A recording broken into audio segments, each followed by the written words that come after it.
I want to tell you about a photograph. The photograph. The one that tells the story of the Ferguson Uprising. It shows a man in a moment of intense action, a throw driving his body forward. When I look at this photo, the first thing I notice is his right hand, grasping a tear gas canister. It's pouring smoke and fire and casting a blinding bright light on the man's body. His hair, long dreadlocks, are flung over his face. We can't see the rest of his features. We can see that he's black, and we can see his outfit, an American flag shirt. It's not a small design on the pocket. No. It's over the entire shirt. He's essentially wearing the stars and stripes. Now, let's look at his left hand. You could almost miss it at first glance, but yeah, he's holding a bag of chips. And these aren't just any chips. These are red-hot riblets, the St. Louis chip. And the bag's top is open. It tells a story. A man mid-snack interrupted by tear gas on the streets of Ferguson. And the throw? To where? The photo doesn't say. Its frame is zeroed in on the figure. Beyond some blurry background figures, nothing else exists. The photo is from August 13th, 2014. Taken not long after midnight, it's just 4 days after the killing of Mike Brown. At this point, no one knows the name Darren Wilson, the Ferguson officer who killed him. Months later, a grand jury will decide to not indict Wilson. But on this evening, outrage is building. This night will set off a kind of pattern for the coming months, the mass arrest and clouds of tear gas. This photo somehow captures all of that. It's published that same night, going instantly viral on Twitter. In the next days and weeks, it's seen in newspapers and websites and social media posts all across the world, viewed by millions. But at first, no one knows the identity of its American flag-wearing subject. Not even the St. Louis Post-Dispatch photographer who took the photo, Robert Cohen, knows his name. Online, he became known as the man with the chips. But Cynthia Crawford, she knew.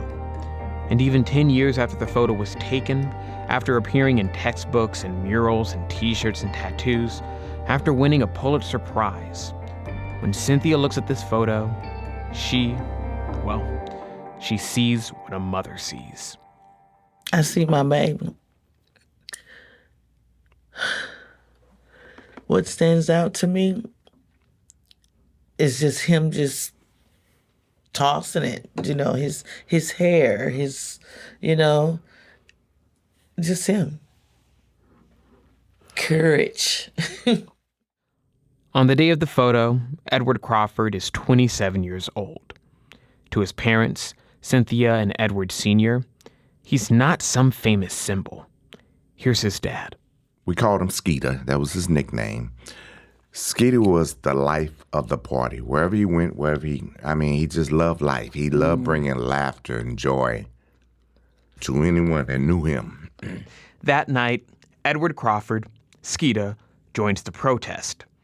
The next day, the photo of Edward Skeeter Crawford is everywhere. When I first seen it, and I looked at it, and it's just that's so courageous, what he did. The act that he did was to protect the children behind our closed doors.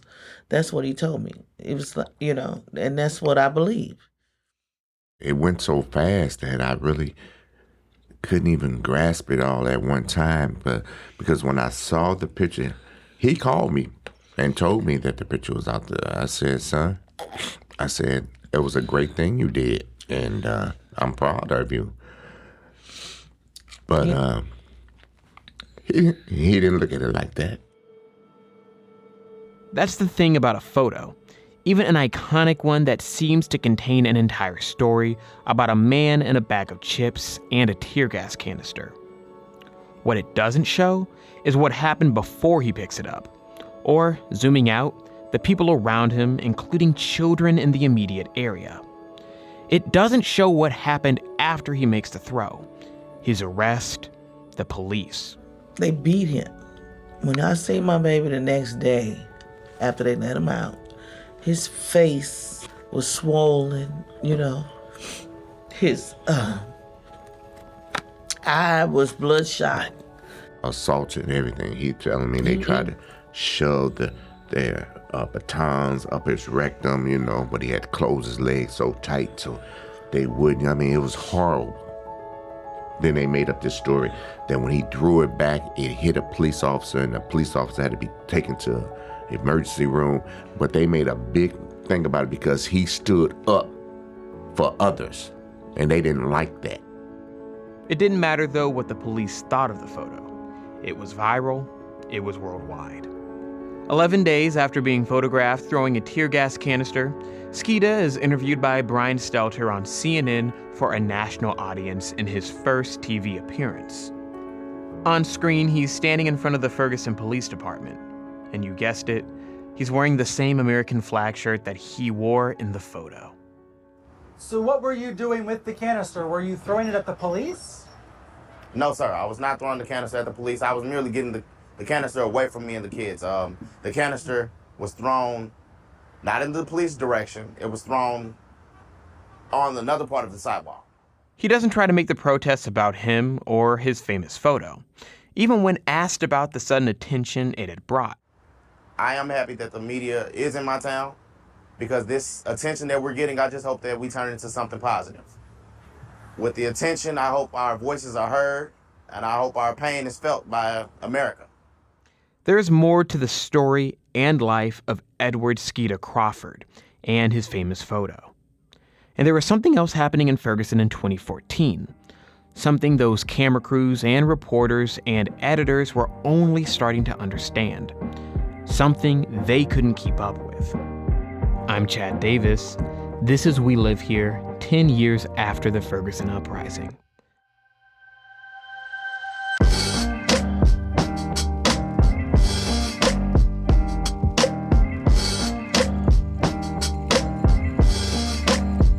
On this episode, we're going to focus on the people who found their power and voices in the midst of a civil rights uprising. People who very quickly found themselves defining their own class of media with no editors and no rules. To tell those stories, I want you to meet a reporter who covered Ferguson on the ground 10 years ago for the Riverfront Times. He's a producer on We Live Here, and his name is Danny Wicentowski.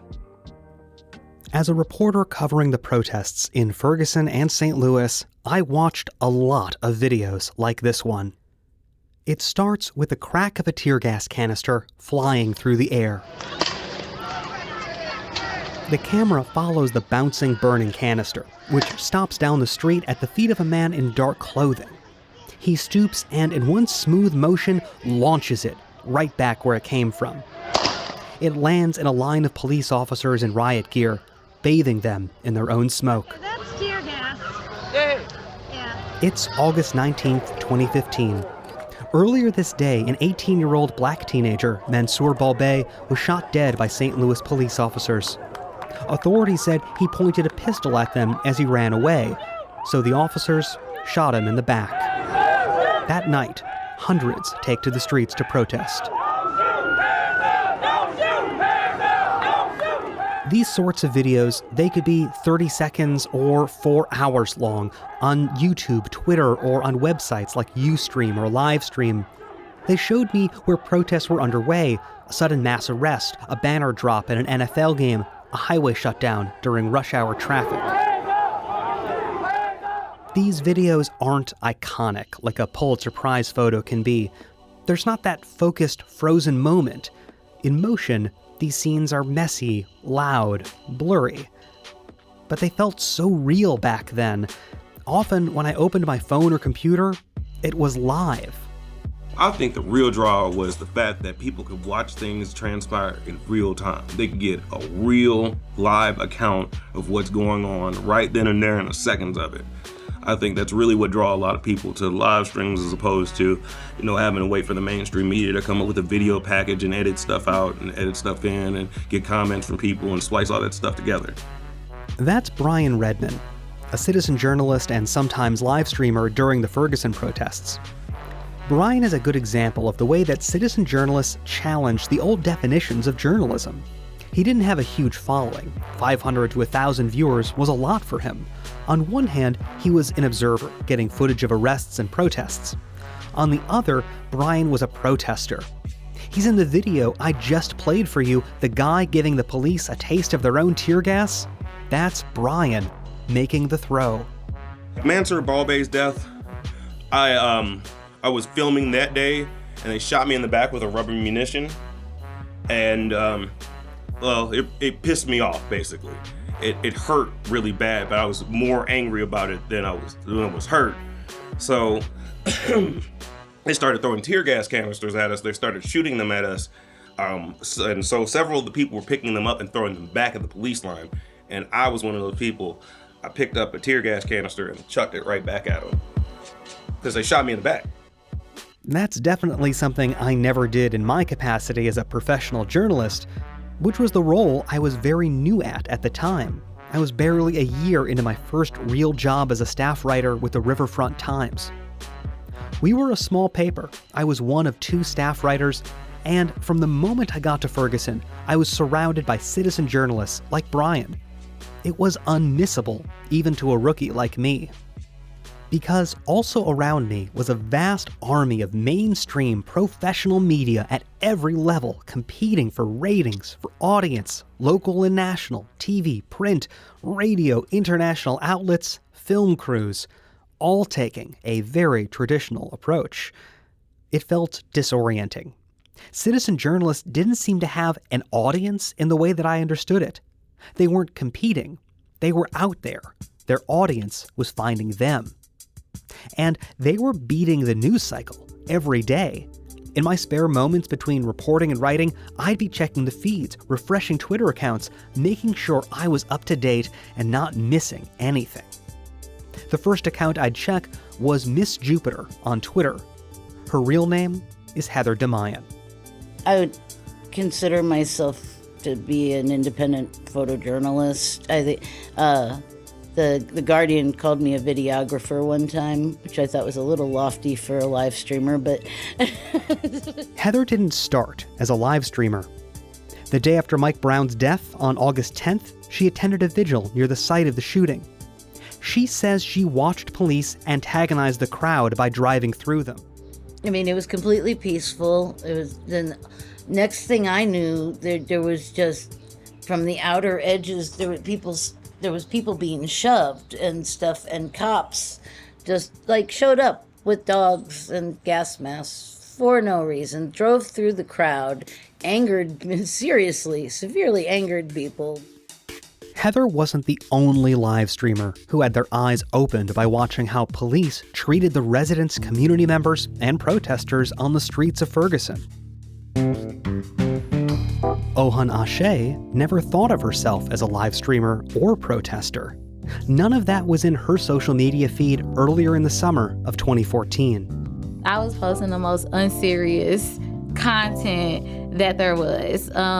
For example, I was really into pop culture things, so a lot of things about celebrities, a lot of things about what was going on in reality TV. I was also Greek, so my timeline was obnoxiously about Delta Sigma Theta. Ohun had just recently graduated from Southeast Missouri State University.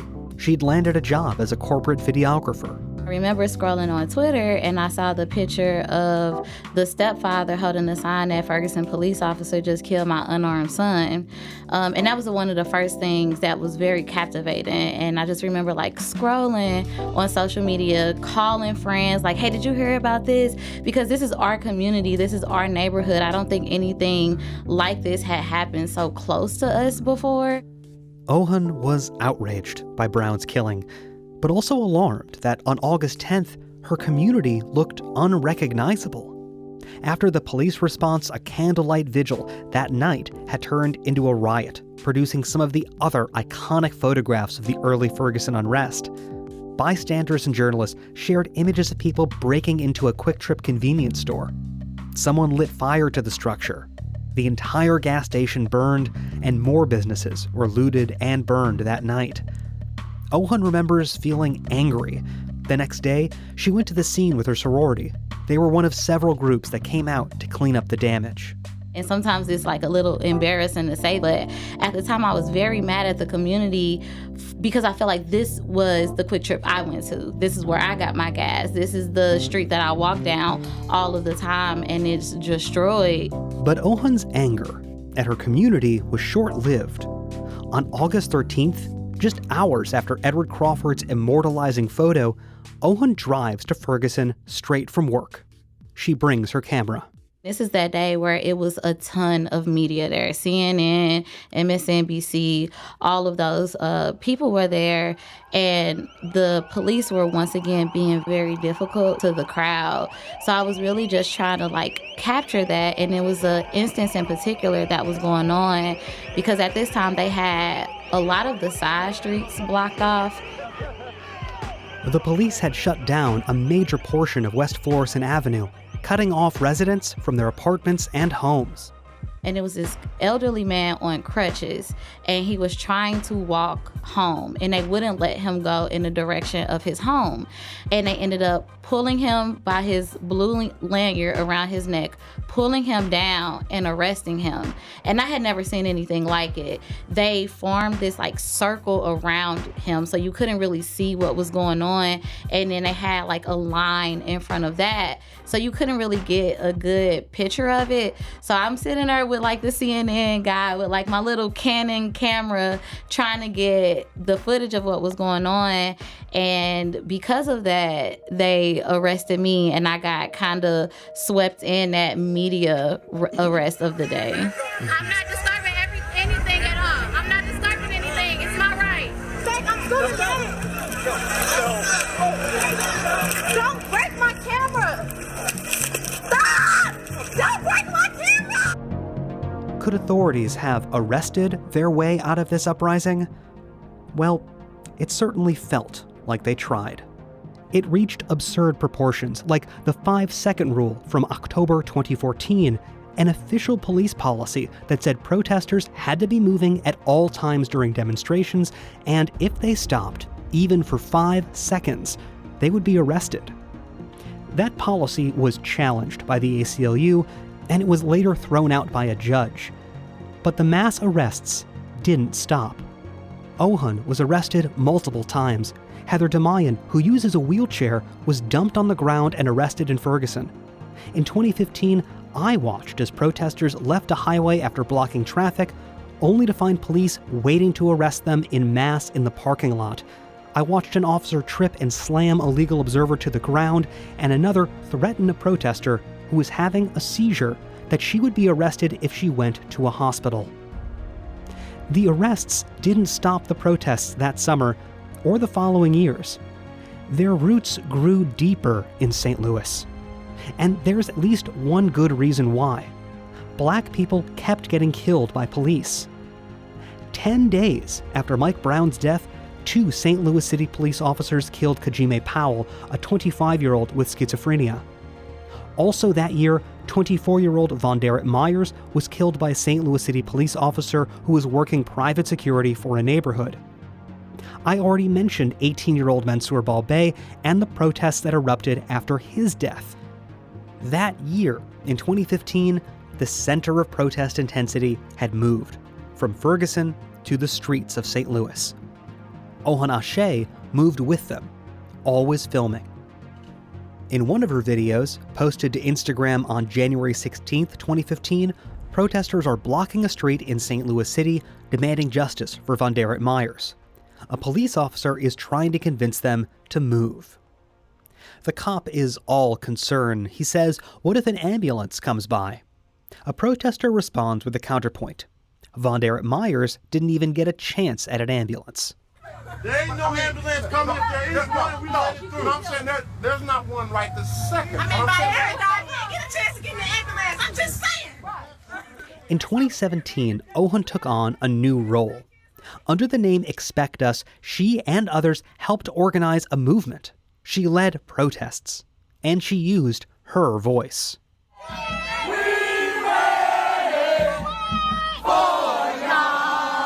The protests of 2017 were about another police shooting of a black man, but years before Mike Brown. In 2011, St. Louis City police officer Jason Stockley shot and killed Anthony Lamar Smith after a car chase. The case lay dormant for years, and then, in a surprise twist, the city's top prosecutor charged Stockley with murder. It was the first time in the city's history that an officer faced trial for an on-duty killing.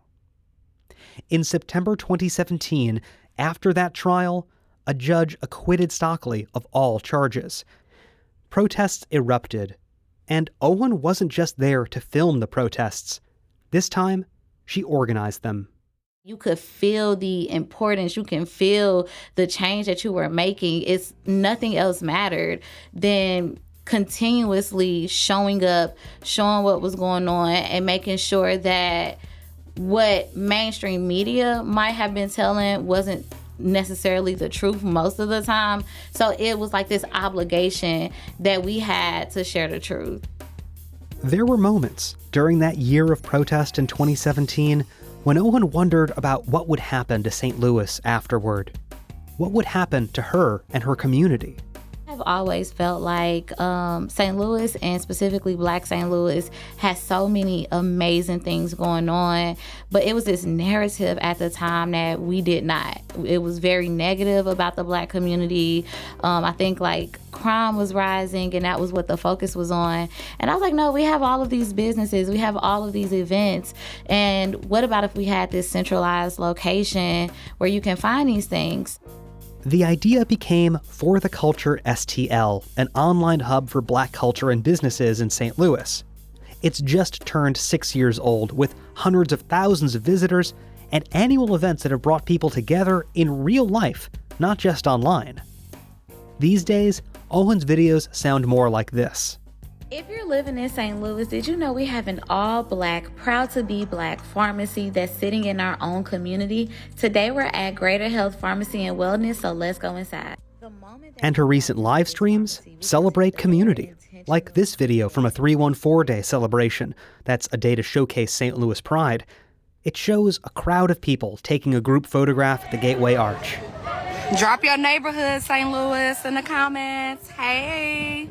Northside, baby! Northside! This is Ohun's post-protest career. She's not risking arrest on the streets of Ferguson. She's not inhaling tear gas. Still, she says in many ways, this new community feels like her protest one. The community is hand in hand. In some ways, it's the exact same. And in some others, it has expanded in a lot of ways because For the Culture also touches things that activism does, but also things that we may think sit outside of activism, Black-owned businesses, community events. Ohun hasn't retired as a live streamer, but she knows that the next generation, they're already out there. They've watched her videos.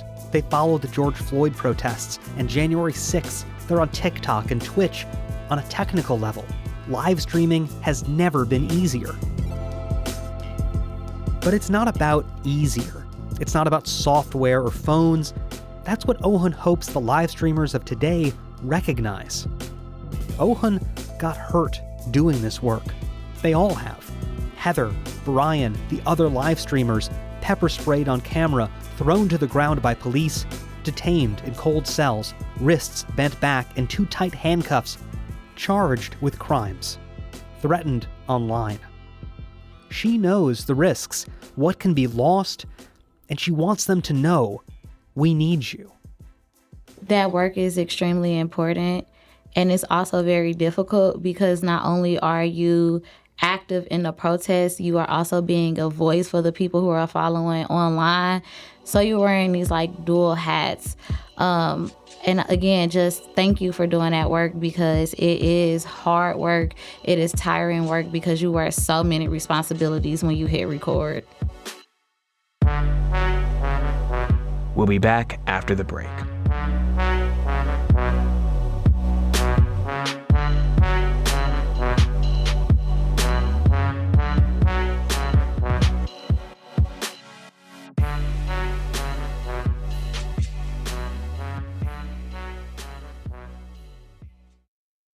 Welcome back.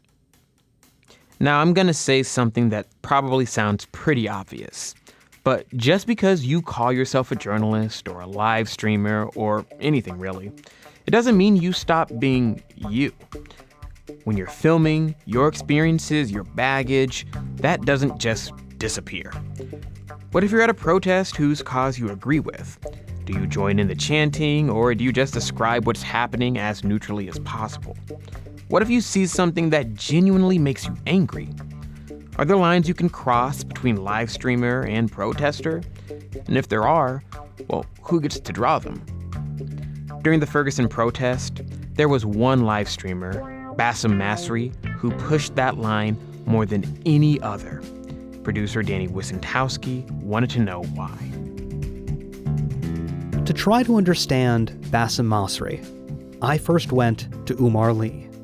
Tell us where we are again. We're at Old Town Donuts in Florissant, Missouri, North St. Louis County, just a few miles from where Mike Brown was shot and killed. And across from it is Fritz's Frozen Custard, which I believe was an old A&W root beer stand, if I'm not mistaken. And this is kind of traditional North County. Umar is a writer and community activist who, for years, drove a cab around St. Louis. He has an unusual background. Growing up in a white Protestant household, he converted to Islam in the 1990s. He's full of St. Louis stories, and he is the best tour guide I have ever met. It was in his cab that I first got an introduction to places like Ferguson and Florissant, Overland and Kinloch, and this place that many here simply call North County.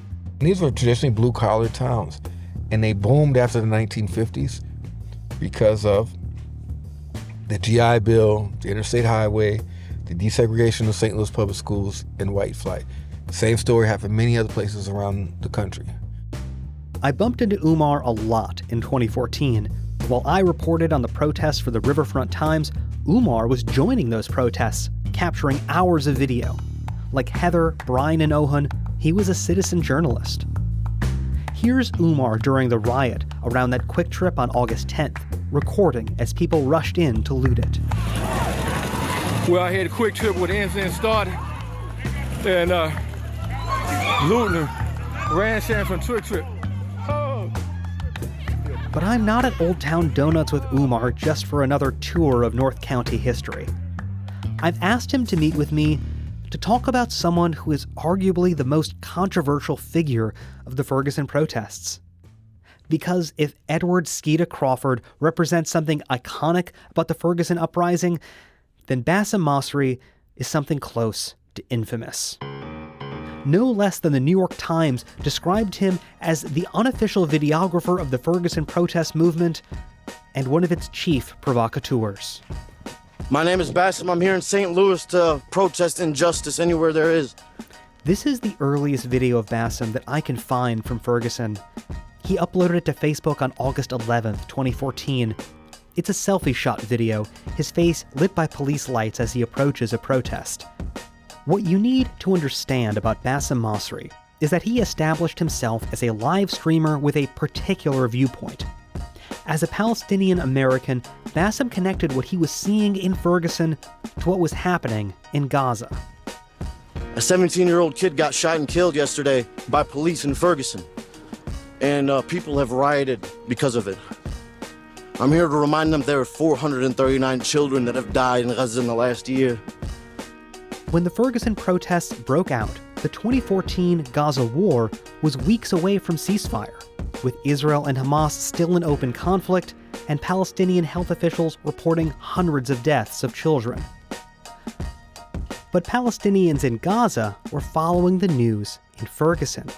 They tweeted at the protesters with tips for dealing with tear gas, noticing that the US-made munitions fired off in Ferguson were the exact same ones shot at them in Gaza. From listening to Bassem, it was about standing up to oppression. He made this point repeatedly, profanely, to police officers responding to protests. He got in their faces, berating them in a way that few people dared to do. You think I'm scared of this? I'm from Gaza. Do any of you know what Gaza is? Do any of you know what Gaza is? All right, then you guys will know I am not scared of nothing but God. but God. None of you scare me. You guys are not staying silent in the face of injustice is causing to this problem right here, right now. Your brothers killed a 17-year-old kid for nothing. What is the answer? What is the answer? Violence? Are you want to take me to jail, throw me in a cage like an animal? Children are too precious for this. Our children's blood is not worth this. Umar Lee, my North County tour guide, knew Bassem from a young age. He calls Bassem's upbringing here an accident of history. See, Bassem's family was originally from Jerusalem. They lived in a refugee camp after Israel's 1967 war, and Bassem's father, Zudi, came to St. Louis in the 1980s, and he would spend the next decades opening up corner stores. So I first knew Bassem as Lil Zudi, which was his nickname, because his father had a very well-known store in the O'Fallon Park neighborhood in North St. Louis. Bassem used to, work at the store, and I used to work for one of Bassem's relatives, and so that's kind of my introduction to him. Mike Brown's death seemed to activate something in Bassem. He took things much further than other live streamers. He got in cops' faces. You will never be safe, ever in your life. None of you. Now your children, none of you will be safe. Umar says he didn't want Bassem to get in trouble, but he never talked with him about why he approached police in that way. He was full throttle. If he would say something too wild, I would tell him, I would say, hey man, just think about it. You might think it, but you ain't necessarily got to say it. Bassem was a constant presence in the Ferguson protests and in the years of protests that followed. At one point, Bassem created his own kind of news cycle. He had faced criminal charges for allegedly spitting on an officer, and a local TV news channel published an extensive list of Bassem's criminal records, of traffic tickets, a suspended license. It aired footage from Bassem's live stream telling officers, "I'm praying for your death." For a certain audience, Bassem became a kind of anti-celebrity.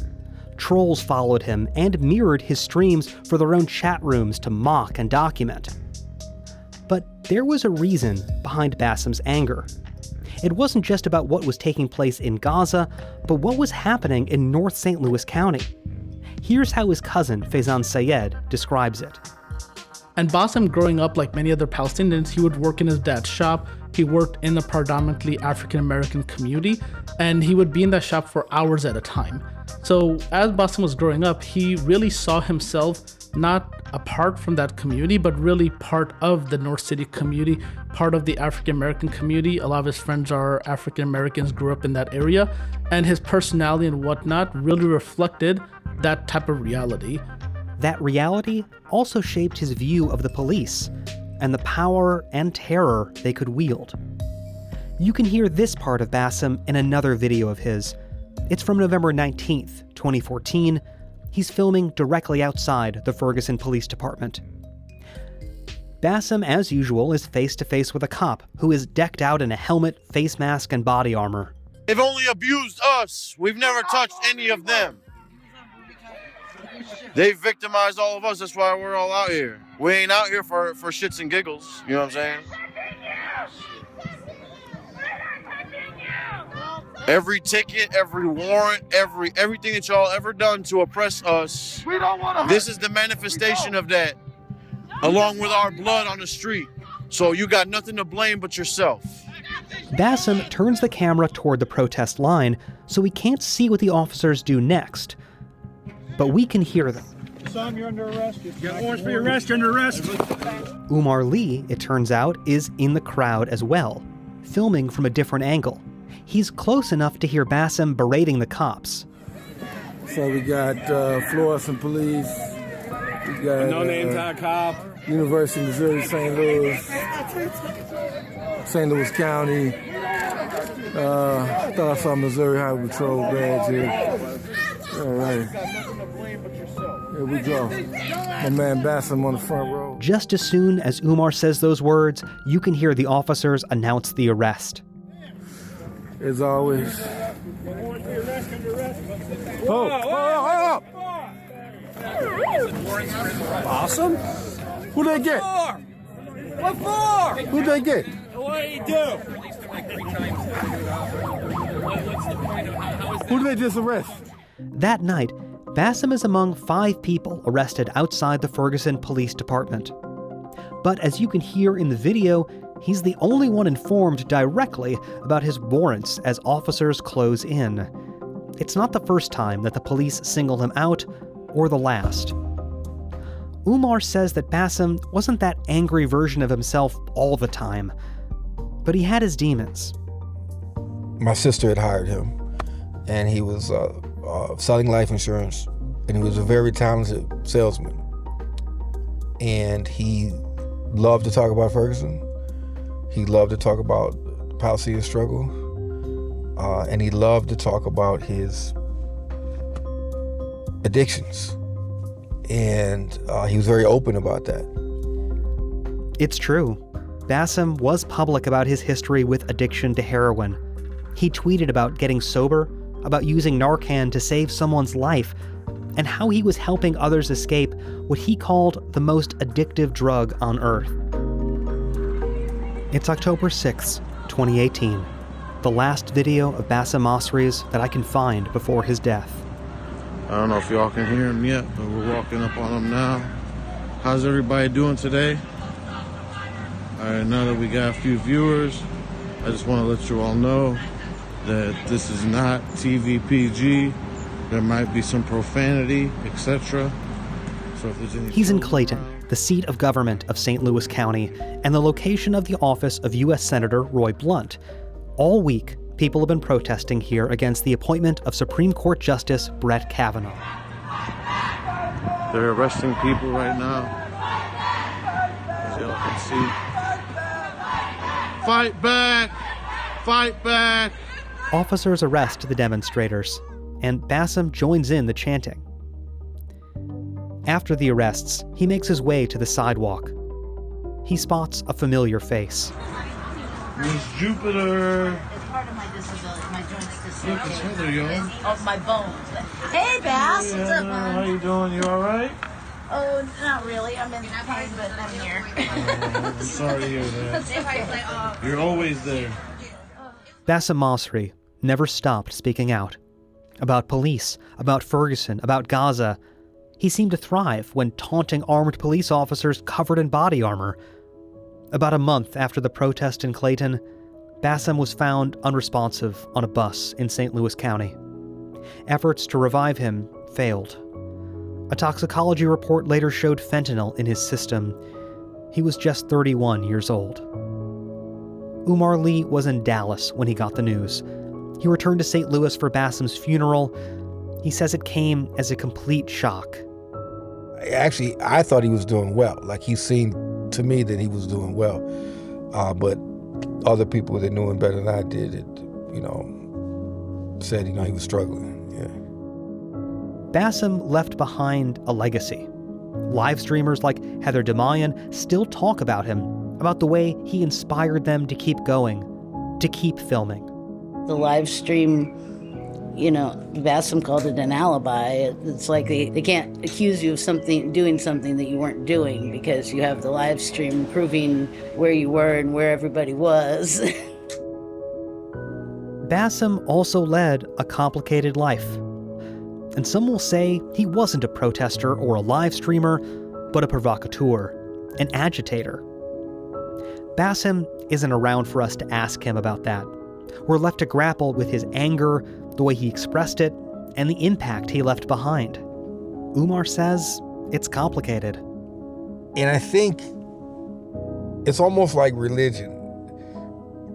When you try to figure out the internal of somebody else, what motivates them, or as we say in Arabic, their intention. Only the person knows what their intention is, right? And so something inside of him gave him this motivation, something he observed, something he lived, how he viewed how the police dealt with the community, how he viewed the police dealt with those in O'Fallon Park, where he grew up working in the store, or those in North County, where he grew up. All these things were internalized within Bassam, and then the action came out. At that time, it was activated on August 9th, yeah. Ferguson activated a lot of people. It activated me in ways that I never could have prepared for in journalism school. It's what has defined my time here as a reporter in St. Louis, my realization that the Ferguson Uprising wasn't confined to 2014 or to the St. Louis region. I saw it in the protests in the communities that rose up to demand justice in 2015, 2016, 2017, all the way to today. I saw it on the live streams. I saw Heather, Ohun, Bassam out on the streets, their videos creating an in-the-moment history, something that wasn't for an audience or for ratings, but for a community fighting for its future. Unlike those citizen journalists, I got to leave those moments. I got to leave Ferguson. I wasn't hounded by trolls posting my personal information or criminal history online. I didn't lose my job like Umar Lee did when his bosses at the cab company saw him attending protests in a work vehicle. I didn't get arrested like Ohun, Heather, and Bassam. I played it safe because I could. Because I was just trying to catch up. They were leading the way.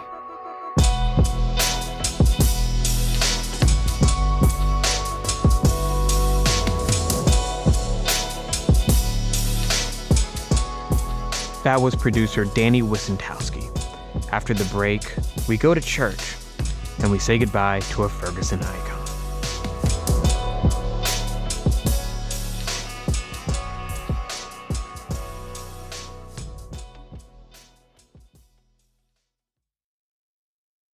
We're back. We began this episode with a look at the life of Edward Skeeta Crawford and the photo that made him famous. His life ended tragically on May 5th, 2017. St. Louis City Police reported he had been riding in the backseat of a car driving east near Hyde Park. 2 women were in the car with him. According to police, the witnesses said he began expressing he was distraught over personal matters. Then, they heard the sound of rummaging in the back seat. Then, a gunshot. His death was determined by the medical examiner's office as suicide, a shot to the head. But many people don't believe that conclusion. Some say it could have been an accidental discharge, or that something else happened. That's what Skeeta's father, Edward Crawford Sr., believes. He did not commit suicide. He was born in May. He had birthday parties planned. He was going out of town. It was my mother's 70th birthday party. He was so excited to see that, to go to that. And he had plans to go to, Vegas or something. He had already paid for his tickets and everything. So he was about life. And the night that he died or was murdered, he was out celebrating so-called with friends or family, and he was happy. No matter what happened, the loss was devastating. It still is. Not just to his family, but the people who had their eyes opened by that photo. The image of a black man wrapped in the American flag under attack by police, giving proof through the night that an uprising was here. Skeeta's death isn't settled.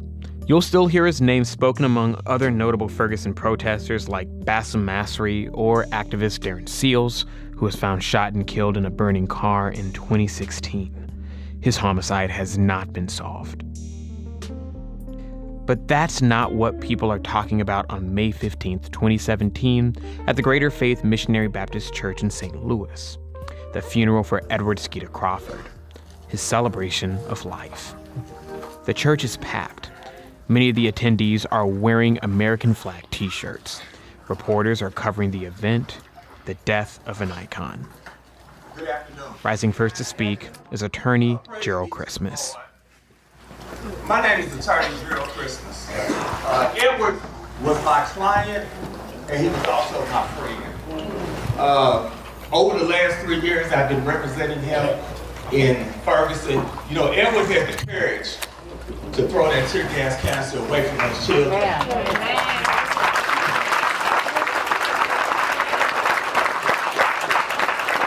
as a result of that, he became iconic in the Black Lives Matter movement. All right. And he was also an inspiration to me.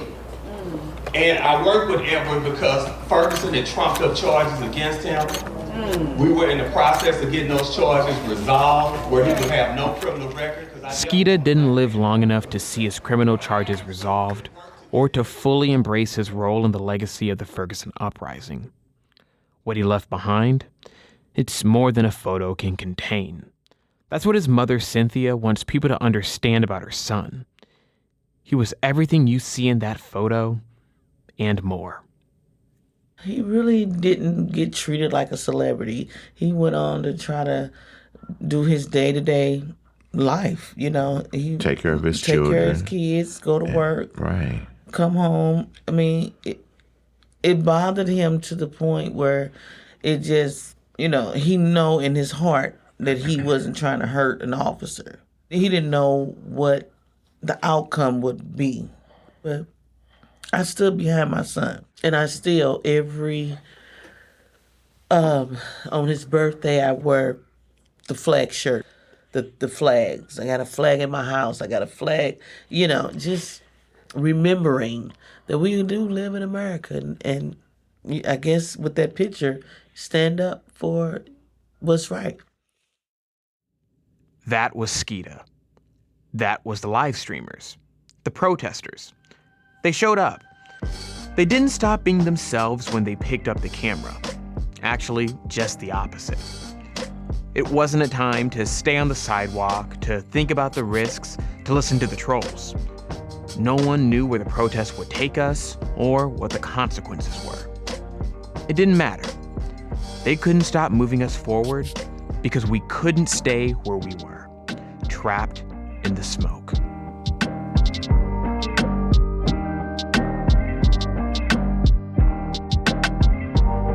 This episode was produced by Danny Wicentowski and edited by Emily Woodbury.